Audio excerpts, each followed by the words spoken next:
Fuck the fake,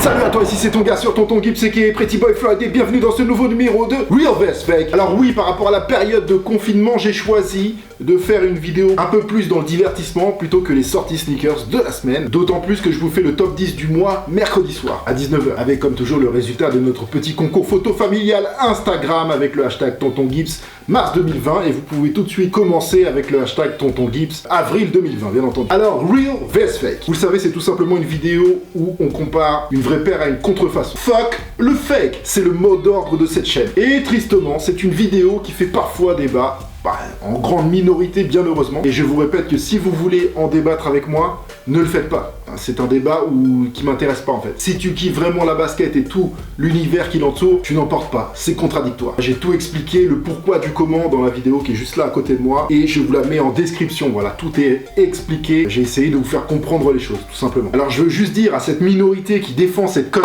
haut et fort dans les commentaires. Allez jusqu'au bout. Allez jusqu'au bout de vos commentaires, assumez, mettez votre Instagram, mettez votre page Instagram, qu'on puisse aller voir votre profil. Parce que ne pas assumer, en fait, ça rend obsolète tout ce que vous dites avant. Oui, moi je porte du fake, oui, j'assume, nanana, vas-y.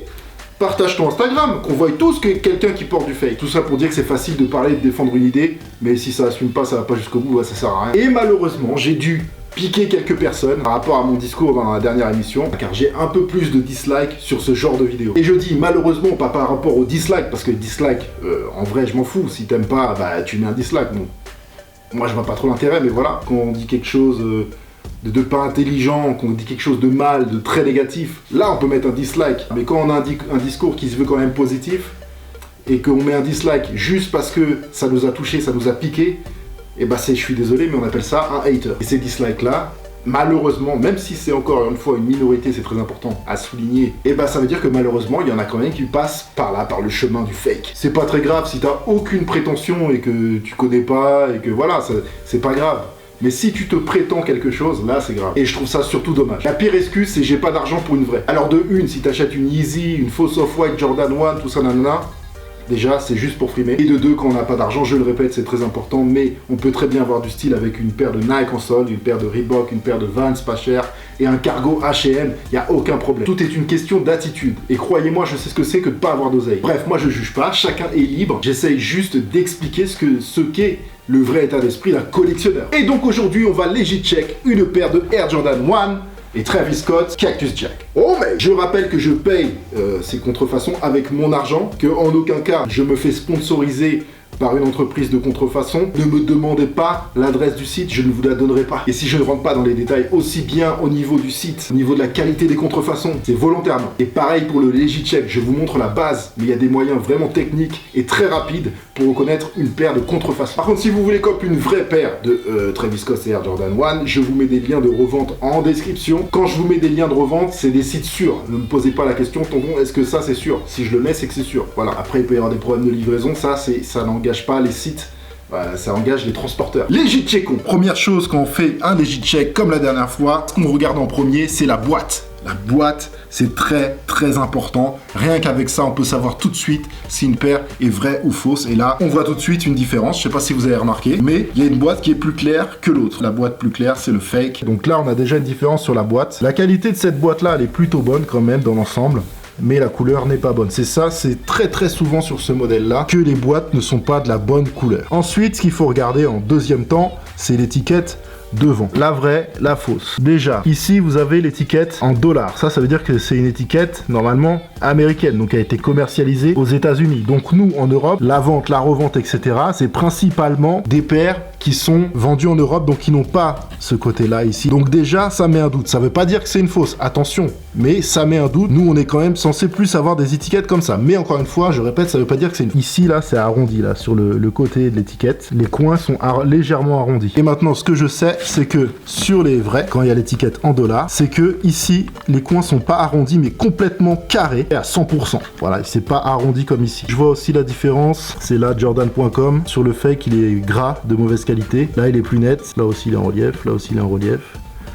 Donc ça, c'est bien fait. Mais là, c'est mal fait. Ici, à ce niveau-là. Bien sûr, bon, la qualité de la boîte aussi, on voit des stries ici, nanana, légèrement. Hein. Donc déjà là, la couleur de la boîte, Plus ça, on sait déjà qu'on a une fake paire. Maintenant, on va ouvrir le couvercle.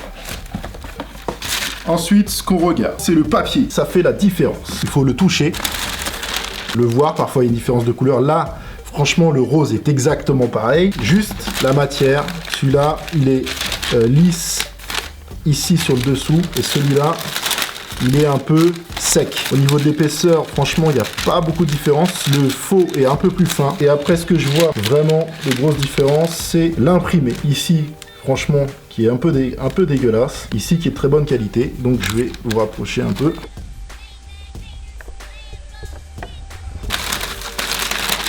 Donc ça, plus tout ce qu'on a vu au début. Il n'y a pas besoin de chercher plus loin, les gars. C'est une paire de contrefaçon. Emballage. Là, on est très bon sur les lacets. Très bon.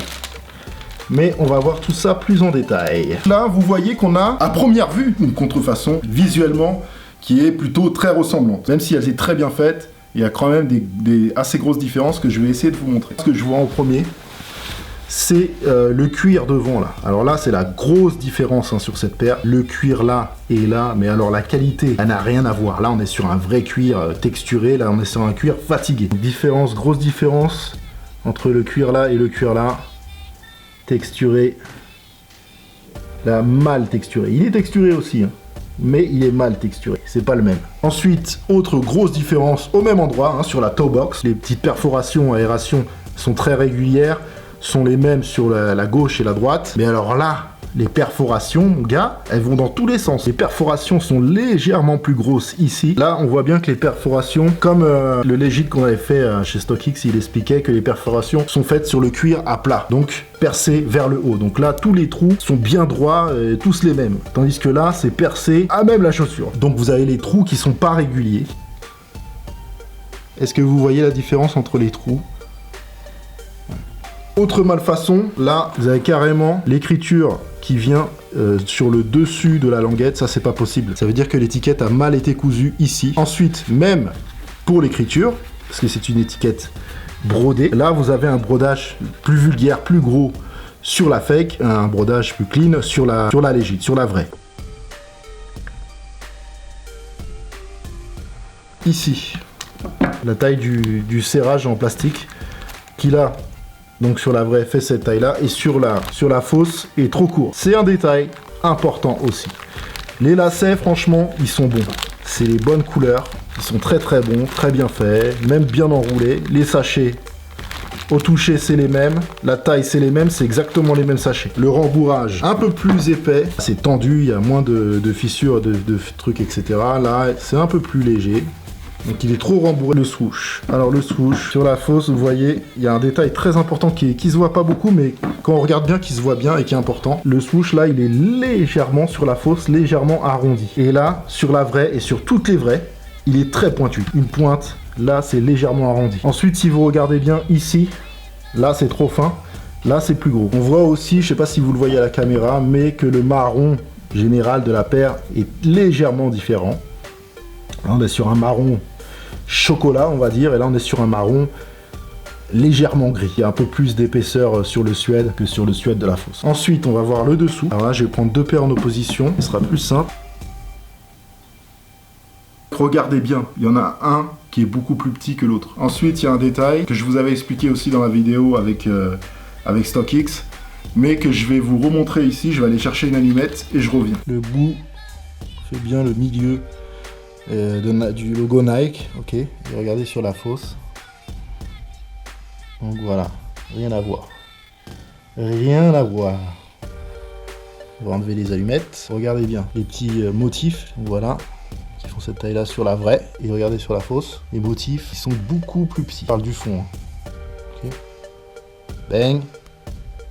Bang, rien à voir. Regardez bien l'emoji Monster derrière. Celui-là, il est posé calmement, il est pressé dans le suède. Celui-là aussi, il est pressé dans le suède. Mais je sais pas si vous voyez avec la caméra, mais celui-là, là, le faux, il est beaucoup plus enfoncé, comme s'ils étaient écrasés. Même ça se sent au niveau de la forme du talon, il a été complètement écrasé, enfoncé. On voit quand même une différence de distance entre là et là. Hein. Vous voyez, il y a bien 5 mm de différence. Ça aussi, c'est un détail qui se voit en vrai dans la rue. Quand vous voyez qu'ici, c'est enfoncé, c'est une fausse paire, ne cherchez pas plus loin. Les embauchoirs, ça, c'est important. Et là, vous allez voir la différence. Déjà, c'est même pas les mêmes. Ok, celui-là, il est beaucoup plus dur. Celui-là est beaucoup plus souple. Il y a des traces, enfin voilà, c'est de la moins bonne qualité. C'est pas les mêmes derrière. On remballe. On va bien dégager l'intérieur des paires. La semelle intérieure, l'insole de la fake, celle-ci, elle est un peu bleue. Elle est blanche, mais un peu bleue. L'autre, elle est blanche normale. Différence de couleur à l'intérieur. Les autocollants qu'il y a sur la semelle, ça veut pas forcément dire grand-chose, mais là, vous voyez que c'est pas les mêmes autocollants. Mais bon, j'ai pas de certitude par rapport à ça. Ensuite, les étiquettes ici, vous voyez bien. Maintenant, regardez. C'est juste pas la même en fait. Oh man. Il y a plein de trucs qui vont pas. Là, je vous montre vraiment les trucs flagrants. Maintenant, on va enlever la semelle parce qu'il y a aussi la trace de colle, la fameuse trace de colle faite au rouleau sur les vrais. On retrouve pas forcément sur les fausses. Ça, c'est intéressant parce que c'est toujours comme ça. Vous voyez qu'il y en a un qui est droit et l'autre qui est en biais. Là, il part de travers ici sur la vraie paire. Ça, c'est sur toutes les Jordan. Vous pouvez vérifier si vous avez des Jordan chez vous, vous verrez que les traits de colle sont toujours penchés comme ça, contrairement aux fakes qui sont droits en général. Ça, c'est très fort par contre. Regardez bien l'intérieur. Ils vont même jusqu'à mettre le même scotch, enfin quasiment, c'est pas exactement le même scotch qui aplatisse les mêmes fils. Ça, c'est quand même balèze. Les différences, vous les voyez ou pas? Là, c'est la fake, j'ai inversé les gars. Regardez le fil rouge là en dessous, c'est dégueulasse. Le petit trait qui va jusque dans le coin. Là, il va pas jusque dans le coin. Et donc, la poche aussi, parce qu'il y a une poche secrète sur la Travis Scott. Donc, satin rouge, épaisseur, couture. Je regarde bien, je peux pas vous montrer les dents en même temps, les gars, je suis désolé. Ok.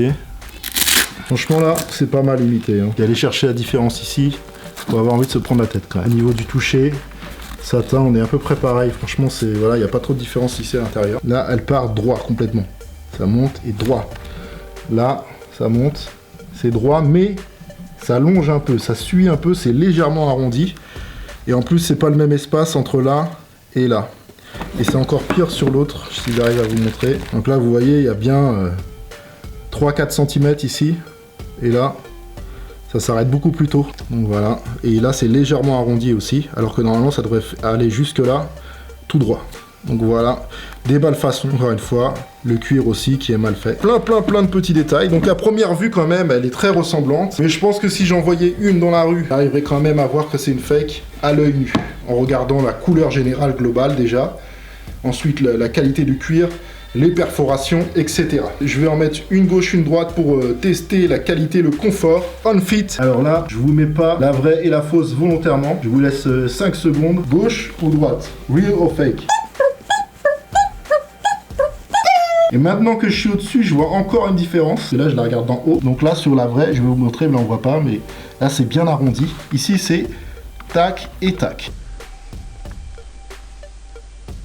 Au niveau du confort, le sizing, je la sens légèrement plus petite sur la fausse. Ici, mes orteils touchent. C'est un peu désagréable. Là, on est bon. Au niveau du talon, ici, là, c'est plus dur. Et ça me fait un peu mal ici. Et les gars, j'ai une position juste pour vous, là. Vous voyez les différences?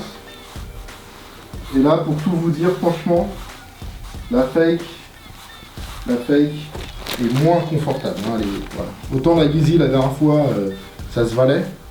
Là, je suis quand même moins bien dans la fake.